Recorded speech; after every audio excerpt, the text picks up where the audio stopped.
Ladies and gentlemen, welcome to this morning's webinar. At least it's morning here in Switzerland. Welcome Stephanie and Winfried. I will welcome you in a bit. Our topic today is making virtual teams succeed. We've all gained plenty of experience in virtual teams now, but some teams may be more successful than others. And how do we make ours more successful? Very happy to have these two experts, not exactly with me today, but at least remotely with me today. Winfried is our Dean at the Executive School, and also he is Director of our Institute of International Management. And Stephanie, she's Director of Open Enrollment Programs at our Executive School. Also, she's directed our Competence Center for top teams at the Institute of International Management. Also, she's a serial entrepreneur, so she brings in lots of experience and insights about managers and how they manage their virtual teams. So Stephanie and Winfried, I think you can unmute yourself. I will, in a second, hand over to you. For you, dear ladies and gentlemen, we will record this session. You can, of course, watch it later on, and we will also distribute the slides afterwards. To ask us any questions that we will discuss later, please use the F&A or Q&A field in your Zoom program. So have fun, Stephanie and Winfried. Thank you, Friederike. Thank you, Stephanie. Thank you, Friederike. Welcome to everybody joining. I just saw somebody in the chat being there from Australia. So good evening to Australia, and well, good morning to Europe, and well, good night to North America, if there's anybody from North America. Great that you could join, and because we're all in the same situation, right? I mean, since February, March, maybe some early April, but most cases February, March, we're all in various stages of lockdown. And the funny thing is, as a result of that, we have all suddenly become members of one virtual team or of a range of virtual teams. And in this webinar, we would like to discuss with you that situation. I mean, the situation we're all in, the challenges of managing virtual teams. And we would like to present to you the first results of a survey into the effectiveness of virtual teams, as well as some insights that we've obtained from senior executives, top executives, particularly in Europe. And we'll give you 3 takeaways. First of all, virtual teams are probably not a temporary phenomenon. They are likely they're here to stay. So we better learn how to turn them into a success. At the same time, virtual teams, as we will see, do pose serious challenges for their members. So we show some examples, and we show some maybe also unexpected results of our survey. And third, we will see that virtual teams require a different, and indeed maybe even a more active type of leadership than normal teams. At the end of this webinar, we will present some suggestions for both team leaders and team members. But before we do that, I would like to introduce my co-presenter, Stephanie Schoss. Now, Stephanie, you're not just a leader or a member of many virtual teams. I know that because we're in some of those together. You're currently also actually not in Switzerland, not in Europe. You're currently in New Zealand. What's the story? That's right. That's right. And because it's night here, I decided to at least bring you the nice background by the means of technology, and give you a clue of where I am here in Auckland. And yeah, basically, we are here. We are locked down in paradise, as we say so often. Went here on a holiday when the lockdown happened, and now we're here. And I'm not only on the other side of the world, but I'm also in a completely different time zone. So my usual greeting in my calls is good morning, good evening. And Winfried, as you know best, when you start working, I go to bed, and the other way around, which kind of leads to an asynchronous working rhythm, sometimes with some time delays, or we take each other hostage and one works through the night. We had these sessions as well. But that's not only particular about our team working around the world, because there are many other reasons these days that lead to very, very different working rhythms, right? So many of you have kids at home, and like me, doing homeschooling during the day, so that provides a certain rhythm. Then people have different biorhythms. The one likes to work in the morning in our team, some like to work at night. And there is more space for team members now to give, you know, space to their own rhythm. And it looks like that everybody has to find a setup for himself or for herself, and that's not always compatible with the other team members. So yeah, basically it's, I guess, necessary these days to find a new way of working and agree on working hours and on off hours and so on. But I would say next, beside my anecdotal experience as a far distant virtual team member of yours, let us help to understand really the dimensions. What makes a virtual teams really different from a physical team? Winfried, maybe you can define the key dimensions for all of us here to start. Thank you, Stephanie. Let me do that, and I will reassure you, we don't have many slides. So this is not going to be a slideshow webinar, which is much more pleasant, I think. But there's a few, and some of these may help. And I mean, there's loads of definitions about what a virtual team is. But there's two key dimensions that we can all agree on. And first, there's the dimension of distance. Well, we've just heard that, we've seen that in the case of Stephanie being in Auckland, me at the moment being in St. Gallen. So distance is one of them. But that distance could also be, I'm in one office and you're in another office, even if you're in the same city. The other is, of course, the dimension of communication. In order to make virtual teams work, we have to make use one way or the other of communication technologies. Sometimes it's the phone, but probably like many of you, like most of you, I mean, I'm using the telephone or different kinds of telephones. I'm using Zoom, I'm using MS Teams, I'm using Skype and different Skype Connect accounts, and you could probably go on WebEx we sometimes use. So there's different communication technologies, and they all have their implications. Right, the fact that we are facing distance means that we as social beings, as social animals, feel a loss of warmth. We human beings thrive on proximity, and the distance is just not good. We're not wired to function well on to work on distance, and as a result of that, I mean, we're losing, well, what we call social camaraderie, i.e., it's the fact that you are together.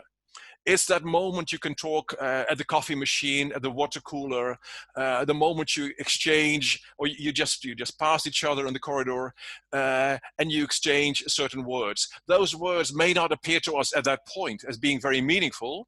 It's only when we don't have them anymore that we suddenly realize that they are meaningful. And communication technologies can never entirely make up for that loss of warmth and of meaning, right? So, I mean, the literature shows, and probably many of you have experienced, that actually, as we operate on a virtual basis, the likelihood of miscommunication is just higher. It is easier to miss nonverbal cues, not to be able to see or to interpret adequately certain behaviors that team members are showing. I'm constantly moving in my seat. Okay, Winfried, are you uncomfortable? Are you not happy with something? And maybe we're so much dealing with, like I'm doing now, right? I'm working with different devices at the same time. I mean, I don't see everything that's going on. So it's much more easy to miss out on such cues. On top of that, we have the situation that Stephanie was describing. The asynchronicity is critical. That is, she's in a very, very different time zone than I am. So if our meetings take a bit longer, either she loses out on her sleep or I lose out on my sleep. And yes, both have happened. But that's the way it is. So at some point, there's a feeling I'm isolated, I'm on my own, and indeed I'm detached from the world. And that is a question really that that maybe I could immediately send back to you, Stephanie. You are on the other side of the planet from us, although you've got a lot of people around you. Do you feel that kind of detachment? Does it somehow make sense, what we just talked about? And participants, I will stop sharing so you see us again. Well, you know, Winfried, the interesting thing is, due to that COVID-19 crisis, it actually does not matter really anymore if you're 1 kilometer away or if you're 20,000 kilometers away. So in a way, I knew that I'm away, so I was prepared for that. And actually, I feel much closer to many people. I'm in contact to more people, even to old friends. Partly that's maybe also because I'm the communicator, I'm the team leader, I have to reach out. But no, the distance, you know, doesn't make a difference between 1 and 20,000 kilometers anymore. But on your second point, on the communication, well, I would definitely say that I have to communicate and interact much more with my team. And in fact, some of my team members said, you know, we have never had so much of you than in these times, for the good and for the bad of it, I guess. But I feel with that, I help my team to work more efficiently and especially to understand the goals in these times of uncertainty, to clarify what the roles are and the changing roles, and even to create a sense of community despite we're all locked down. And yeah, to make them happy, because that will contribute to our success in the end. So I would say I see myself between a chief entertainment officer and a chief emotional officer in these days, in order to see my team happy and efficient.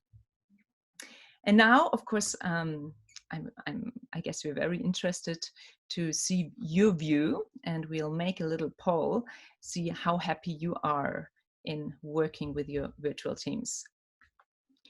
So are you still very happy? Do you think it's better than ever?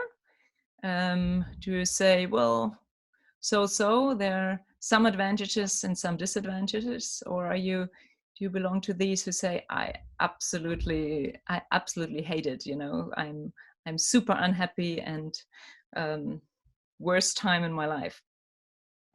So yeah, I see here's already a lot happening.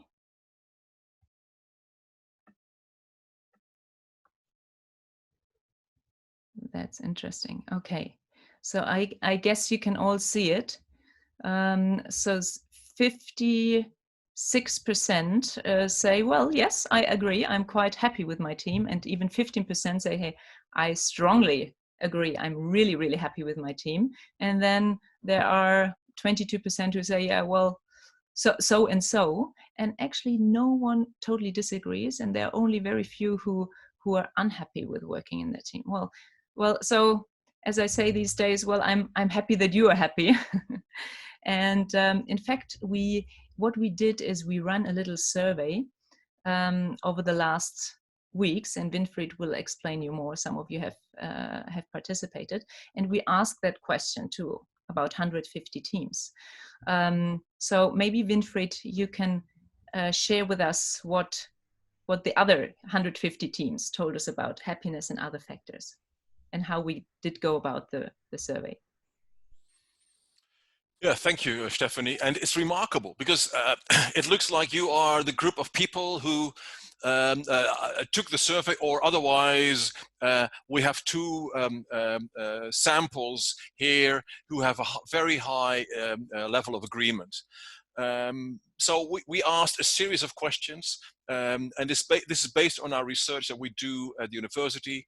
As Friederike was saying, both Stephanie and I run the Competence Center for Top Teams at the Research Institute for International Management.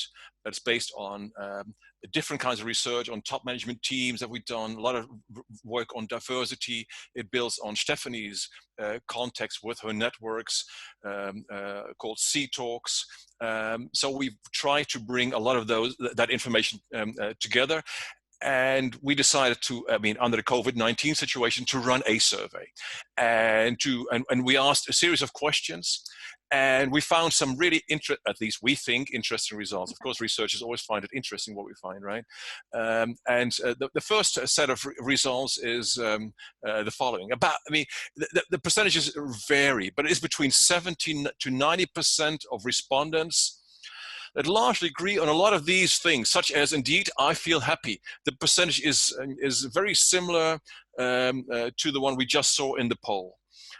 We asked a series of other questions about efficiency, about the extent to which teams can achieve goals. And again, very high percentages of people who thought that my virtual team, VT's virtual team, my virtual team is efficient. And then we asked a few questions about how do I feel? Do I feel appreciated, valued? Do I believe we have a strong group spirit? And again, the answer was very, very positive. Yes, I do feel valued. Most of the people said, I do trust my virtual team members. I do believe that our virtual team has a strong group spirit. So far, so very good. But then we asked a number of other questions. And now it gets interesting, because at the same time, we're seeing that although about 80% of respondents say that they are happy, at the same time, about 30% feel isolated. Right, and that is interesting, because it suggests that some both feel happy and are isolated. And then the question is, can you continue to feel happy for a long period of time? Over 57% of respondents said they cannot read body language well when making use of the communication technologies that we have at our disposal. So clearly, this is, these results are maybe to some extent conflicting. We then, we asked a number of questions around that feeling of isolation and a sense of community. Do I feel a sense of community? And although a lot of people say, yes, I do feel a sense of community in my virtual team, at the same time, we can find that there are differences. And what explains whether I feel part of that community in my virtual team? The first is all about goals. Those team members, both team leaders and team members, who are more likely to believe that they have clear goals and that everybody also understands those goals, are also more likely to feel a sense of community. Maybe that's obvious, but it's still important. And we will talk about that in a minute, what that means in terms of leadership implications. Secondly, there's a number of conditions that need to be met. On the one hand, some technology barriers need to be removed.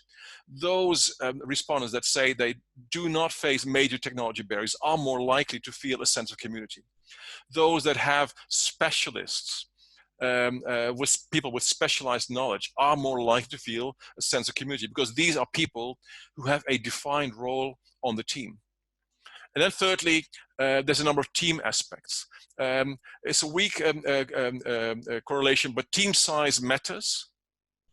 And of course, again, feelings of isolation matters. So it is important, according to our survey, to prevent feeling isolated if you want to have a high sense of community. Now, this is, these are the results, these are the results really based on the survey, on the numbers. But we've also asked respondents to share with us their personal experiences in words. And Stephanie, I'd be keen if you could explain to us some of the insights that we got from the survey based on the verbatim comments. Sure, with pleasure. What I will actually do is I will share with you what the people told us besides clicking on the survey. I also have another poll for you, and I also share with you what I have heard from talking to top managers. And as Winfried mentioned, I have the pleasure to work with a network of about 150 top managers, and we exchange once or twice a week with them, their challenges. So we'll talk about the survey more on from the team member side, what they tell us, and then also from the leader side, in hope that this is useful for you.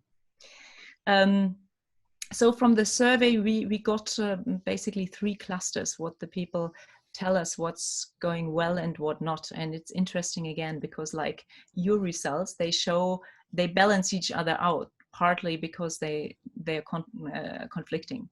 So when many of the survey participants mention efficiency, and then they are not clear about it. Some say, you know, it's actually much more efficient, these teams, because we have much less nonsense meetings, you know, it's the not essential stuff gets all cut out.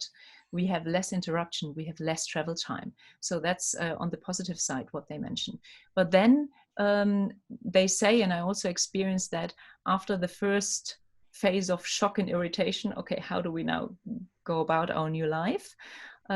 Especially the leaders seem to just translate their old meeting structure days to online, and that means, of course, leads to 2 long meeting days. And I can tell that from own experience, days of 12 hours of Zoom meetings, and you're really brain dead in the end.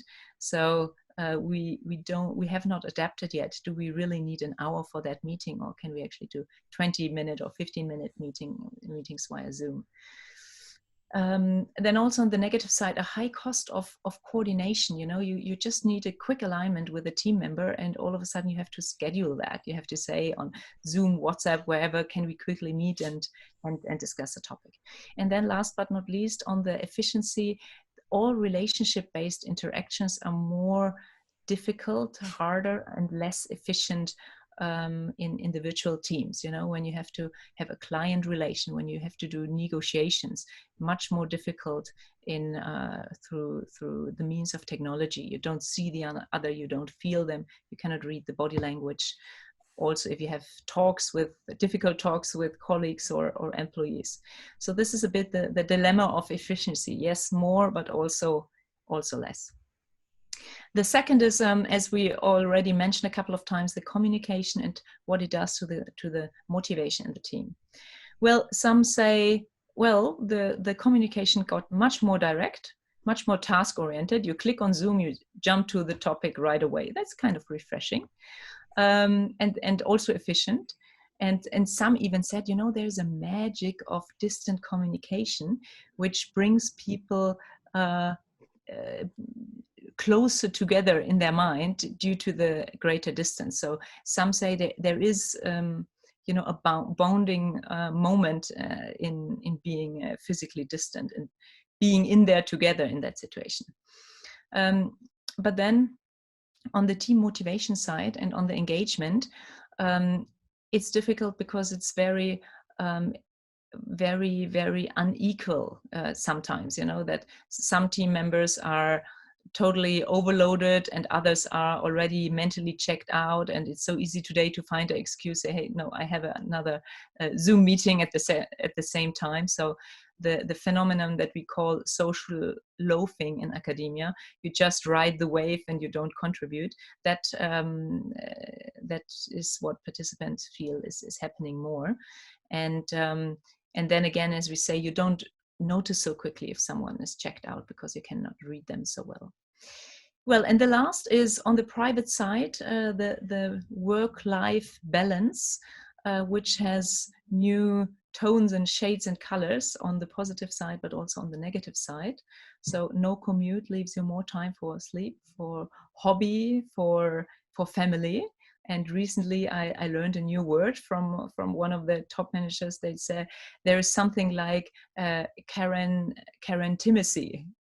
I have been living on an airplane for the last years, and now I'm actually living with my family again. So, but that also means you're left alone and being fully responsible for your work-life balance every day. Make these choices every day. How much do I work? When do I work? Am I always on? Where do I get my recreational times? Self-expectation, how much do I have to achieve today? So, and then flexibility, of course, you know, there are less barriers to hierarchy and geography, but also on the other side, this intensity of working days for some and this absolute boredom for others. So the world seems to be between, burned out and bored out, and the problems of being always on, very difficult to prioritize in this new rhythm. So, and of course, the lack of physical interaction in the virtual teams create this isolation and lead to mental health problems. That's also what others tell us. Good. So so much for the anecdotal insights from these 150 teams. Now, what I want to do with you together is let's predict the post-COVID-19 future of teams, and we do that together again in a little poll. So, do you believe virtual teams are here to stay? So will they be an integral part of how I will work with my colleagues in the future? What do you think? You think when you have the chance, you go back to normal and you would be so happy to finally have your physical meetings again? The proximity, the camaraderie, everything that Winfried explained. What do you think? So there are already trends. And it's quite interesting. You almost answered, first of all, the way that you answered before. So 47% say yes, virtual teams are here to stay, and 39% even strongly agree. And there's almost no 3 participants who said no, I think that trend will go away. But most of you say yes, virtual teams are here to stay. And in fact, this is also what we found in our survey. And even a larger share of the teams will run then on a virtual basis or on a semi-virtual basis, probably in remote teams. And the team leaders, the effect is the team leaders have to unlearn their old ways of working, and the team members as well. And we all have to reskill for the virtual team settings. So basically, if the virtual teams are here to stay, we have to understand 2 things. One is how to be a better virtual team leader and how to be a better virtual team member. And maybe very briefly from the other side, the other view, from all the top managers I talk to and ask them, so what is then difficult for you from the perspective of leading a team? And they tell me, well, the main difficulties is unfortunately exactly these points that would be so necessary these days. They say it's so difficult to unite everybody behind a common goal. They're in remote locations. They're the center of their universe at home. Their children are at home. Friends get ill. They have vulnerable parents around. So it's difficult to make them focus on a goal and not to lose track of the goals. And the second is what the organizations tell me is we have been process oriented. We were tracking working hours of our employee, and all of a sudden we should let them go wild, and going from being process oriented to being goal oriented. And worst of all, trust them that they do their job at home. And it's really interesting to see how much they struggle with just letting them go loose. There's a very nice webinar that I encourage you to watch from my dear colleague Gudrun Sander, who was elaborating on that, how the notion of pre-corona and now changed on the topic of working at home, how it was perceived before and how it's perceived today and what we can learn from that. And then, of course, last they say, well, it's super difficult for me as a leader, from the leadership perspective. You have to be the toughest crisis manager ever, and create a turnaround situation after the ramp up for your company, if there's any chance your company would be surviving. And at the other hand, you have to be a super tender, empathetic leader, while you have actually no verbal cues to read who needs your empathetic touch. And before I hand back to you, Winfried, I found a nice quote from someone who said, well, I must be a diplomat to help teams overcome differences, an ambassador to update the world on my team's progress, a psychologist to provide a variety of rewards to a diverse and often isolated group of team members, an executive to decide over tough matters, an empathetic coach, and a role model, all at the same time. In fact, that's sometimes how I feel. I have to be a different person every day in order to give my team what they need. So Winfried, I would say that sounds pretty overwhelming. So how do we make sense of all of that, and what paradoxes do you see here? Yes, Stephanie, I think that we are in a learning process. And I mean, I think we shouldn't even be too worried to admit that we are in a process of learning how to deal with this new situation. And I think that is I mean, so both your statements illustrate that, the different roles that I need to take. I mean, I need to look for in a team or on a team, but it's also the survey results suggest that we are. I mean, you know, maybe we're in a bit of a mess in our minds. We haven't really figured it out. And what we have identified are three basic paradoxes. So the first paradox is the one I mentioned earlier that we saw. You know, virtual teams are quite efficient. And many of you expect that virtual teams are here to stay. I saw one comment, thank you, Andreas, doesn't mean we don't have to meet each other. Well, that's indeed exactly the issue. Right. At the same time, both virtual team members and leaders actually do raise issues about uncertainty of team productivity. We don't know really how to approach, how to measure, how to manage virtual team efficiency. That's maybe the first paradox. We feel we're efficient, but we actually don't know how to measure and manage efficiency yet. I see some questions coming by in the Q&A, and indeed we're looking for tools. The second is we've identified the issues of distance and communication technologies and the fact that they are intertwined.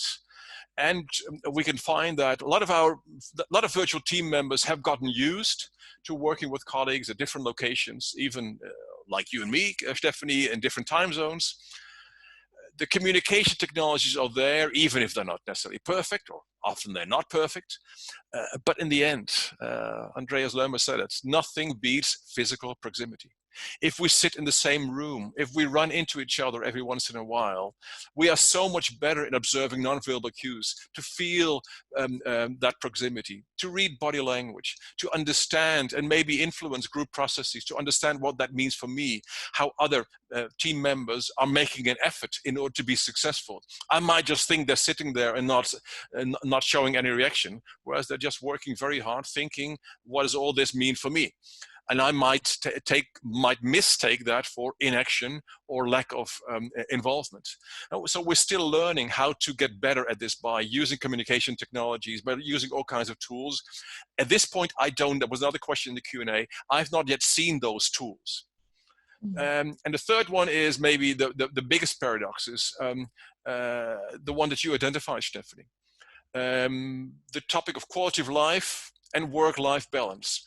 On the one hand, a lot of respondents indicate they're happy about this increased flexibility. They no longer have to commute, which is a relief for many of us. We have more time for our families. But at the same time, that leads to growing feelings of uncertainty. It leads to a lack of purpose, or a feeling of a lack of purpose. Isolation, and in many cases, and Stephanie and I, we talked about this, and we've heard this, and we've seen this actually even sometimes, feelings of distress, of personal, of psychological distress, i.e. Many employees who felt respected by their colleagues in the pre-corona era. They were respected, popular, productive. I knew what I had to do. I knew what I had to do in order to be respected in my community. They're suffering because they're missing that social proximity and they don't really know what to do. So it's time we start identifying maybe some tips, some lessons learned. So Stephanie, can you help us out? What are your maybe 3 tips for virtual team leaders and for virtual team members? Yeah. Let's wrap it up, because I'm following the chat here and I see there are some questions that want to be asked. So, well, we have looked into the research, into the survey, and also we asked to the top executives, and we've tried to summarize the most important for you. So for the team leaders, what we can tell them is, number 1, make goals and roles clear. Wherever possible, appoint the specialists. So you increase possibility, you encourage your team members to ask your clarification if something is not clear, because remember, the clear goals create a sense of community. So you can see it as that it's basically your primary duty to do so. It's what we know as the classical transactional leadership style. Second, and it's actually even more important these days, focus on purpose and focus on vision. And you might want to use virtual town hall meetings for what Heike Bruch in her webinar called virtual inspiration. And that's more, the transformational leadership we're talking about here. Be visible to your employees, because it's harder for them as well to feel you, to read you, and to experience your leadership. And what a good vision and a purpose does, it provides security in times where everything else is in limbo. Your employees don't know what to hold on to, but if you can give them the North Star telling we're still on for that vision, that creates security and trust towards you. It energizes your team, unites them behind your goals, gives them hope, and makes them feel part of something meaningful. And that is so important in these days. It's always important in times of change, actually. And by that, you will also increase the cohesion of the team. And we know cohesion is a big driver for success. And last, for the leaders, take where you can the emotional temperature of your team, because by that you reduce the feeling of isolation and related mental health issues, of course. And you can do that through one-on-ones. Don't actually forget the one-on-ones over all these team meetings, the water cooler or virtual coffee breaks.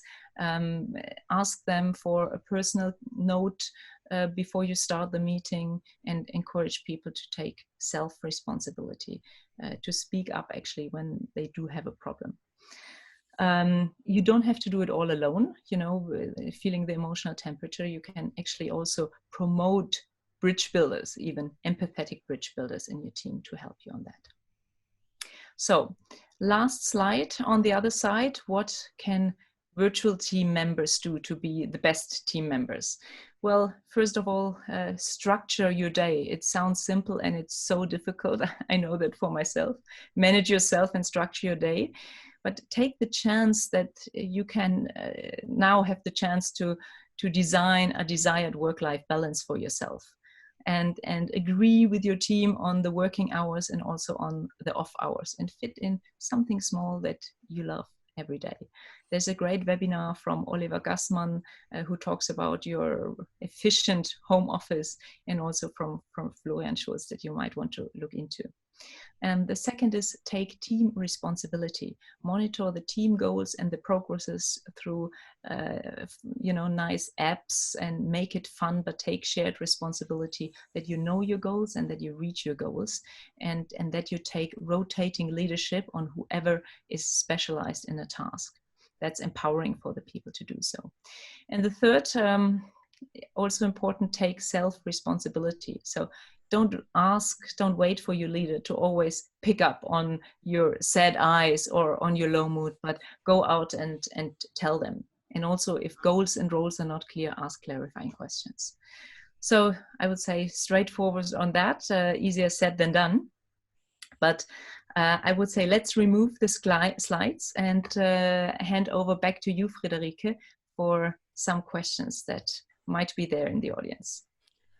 Well, thank you so much, Stephanie and Winfried, for these very concrete tips. There are already plenty of questions from the audience, so I'll skip my own questions and jump right to them. I'll take it from the top. As you said, the multiplication of Zoom meetings or team meetings or whatever in a day makes it difficult to keep track of the decisions made. Would you have a recommendation how to keep track of these aspects? Here's the challenge of virtual teams. Stephanie's waiting for me. I'm waiting for her. And if you have the role, the team leader, Friederike, you should direct the question to either her or me. Sorry. So, no, this Stephanie. Is a good illustration. It's a good illustration. Somebody is not good enough. No, so I mean, and the answer is, I guess I'm not sure if we do. And that's more difficult because we need to define that role. It's not always clear who in teams has that role.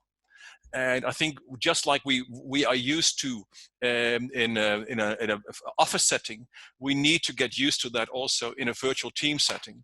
That is clear that at the end of the meeting, you make sure there's an understanding of who does what next, and who will then also report on that to the team meetings, because many people listening and watching right now and also afterwards will have a life like Stephanie and I. We literally go from one Zoom meeting to the next MS Team meeting to the next Skype for Business meeting. And I mean, I may make notes here or there, and at some point they get forgotten. So to identify a person with that responsibility is important. And that's a person who probably needs to be a part of that team. I can also double that, but give some maybe concrete names that you could look into. So, for example, for project management, a very popular tool is Trello, Jira or Asana, for example. When you think about more of collaboration tools or prototyping tools, there is Marvel or Envision, Adobe XD, or workflow automation is also very useful in virtual teams. Then you have Zapier, Microsoft Flow, or Monday is a recent popular one. So if that question was that direction, then this might be some useful tools to look into. Thank you, Stephanie. I see some questions coming in the chat. Please ask them in the Q&A section so they don't get lost here. Stephanie, since this is a global crisis, do you have any idea about how different societies and cultures are coping in these situations? Do Swiss and Germans and Americans cope differently, or New Zealanders? Do you have any insights or experience with that? Well, there's certainly a big difference, and they are related to the cultural background, but also to company backgrounds. And I mean, you all know these funny notions of when people knew disasters coming up and they will be taking their autonomy and will be locked down, different nations, you know, behave completely differently, you know, and you all know that the Germans stocked up on toilet paper, the French stocked up on wine and condoms, and so, you know, as broad as in the Americans on ammunition. So very different behaviors. But for example, what I really like when I look at Germany, it's quite segregated. Each county in Germany, they make their own rules and are a bit competitive, who is moving into which state. Here in New Zealand, they really managed to unite the country. The Prime Minister said there are 3 important rules for you to behave now. The one is be kind. The second is wash your hands. And the third is keep the social distance. So they put this be kind notion on place number 1 as a behavior to deal with a crisis. So that's just one notion of how different things can get. Thank you. And how you asked about how we think virtual teams will develop in the future. how much do you think, perhaps Winfried, the current emergency is contributing to create and keep the team spirit that is living through a crisis together? Do you think the same dynamics and motivation or trust would be in place in normal times? How will this develop? Well, this is, of course, I mean, looking into a crystal ball, a thought experiment, it's always difficult to do. But I think it's very likely that the current situation makes us accept situations and try. I mean, there's a sort of an optimism. We got to pull through the situation that we might not otherwise maintain. So yes, I'm convinced that this external pressure is playing an important role. And interestingly, in some ways, it's easier now to generate trust, to make virtual teams work, I think, than in the future. That's why this is a very interesting time. I mean, this is a time where we can learn, so that paradoxically, I mean, when the situation relaxes, virtual teams will become more difficult to run. And therefore, everything that we're learning now can hopefully help us in the future to run our virtual teams better. Thank you. Time is officially already over, but I think since we're in a virtual format here, for those of you who want to stay on 5 minutes longer, we can continue for perhaps a few more minutes, as there are very many more questions. I see most of our viewers are not suffering from online fatigue yet, since they're joining a webinar. But how do you actually battle online fatigue? Do you have any recipes in that regard, Stephanie? Not really, but I would be interested in answers. No, I have to say, for myself, and that's a question of self-management, I also got aware of reprioritization is really important. Do you really have to take every meeting online that was in your agenda? And these long, I do have days of 12 hours of Zoom, and I have to learn my own hard way. It doesn't make sense, you know, you're brain dead. And I do have these, you know, glasses that take away the computer light and so, but I think it's more an attitude change that we have to take here. And then the other small thing is you can at least vary and sometimes take an old-fashioned telephone call or do some work on your own, and not always in the team and co-working working mode. Thank you. Perhaps also our viewers might want to share some recipes in the chat. That's always possible. Yeah, maybe Friederike, just if I can add up, I mean, please do. I agree entirely with what Stephanie has just been saying, and I think my personal experience has been the same that what I've heard from a lot of top executives, board of directors members. At the end of a day, you're really, really tired. So it seems that there's that on the one hand, there's team members who don't feel always integrated, who sometimes feel left out. And at the same time, a lot of team leaders are really tired because they go from one Zoom meeting to the next Skype for Business meeting. And we have almost no time even to stretch our legs. We have no time anymore for rhythms for lunch. We have no time for exercise. Therefore, I mean, continuing to do exercise is something which is which is always extremely important. But I think that's even more important now. And I think it is critical to, I think somebody in the chat says reprioritize. Well, that's exactly what is critical. We've got to set our priorities right, and I think that's something that we're not always doing well enough. Well, I'm looking at the time. Maybe that's a good conclusion here. Yeah, I think we have to eat our own dog food, Winfried, talking about what we should do. And now that we told the world, as of tomorrow, we have to do it ourselves, I fear. Yeah, thank you so much. I think we've really reached our time now. There are plenty of questions open, but I think you'll also find a wealth of information in our other webinars, for example, concerning trust with Antoinette Weibel and leadership in these times with Heike Bruch, and as Stephanie mentioned, also Oliver Gassmann's webinar. So please have a look at our playlist. Stephanie and Winfried, do you have any additional thoughts that you would like to share? No, I just want to thank everybody for tuning in. If you have not had a chance to complete the survey, please do. And the request to you is, Friederike, if you could make sure that that link is also in the email that you will send with YouTube, where the video will be posted. This will give us an idea of where, I mean, how we're looking at this. And we may also see over time that some of the issues we talked about, such as trust and emotions, may change.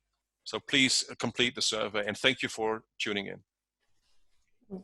Thank you.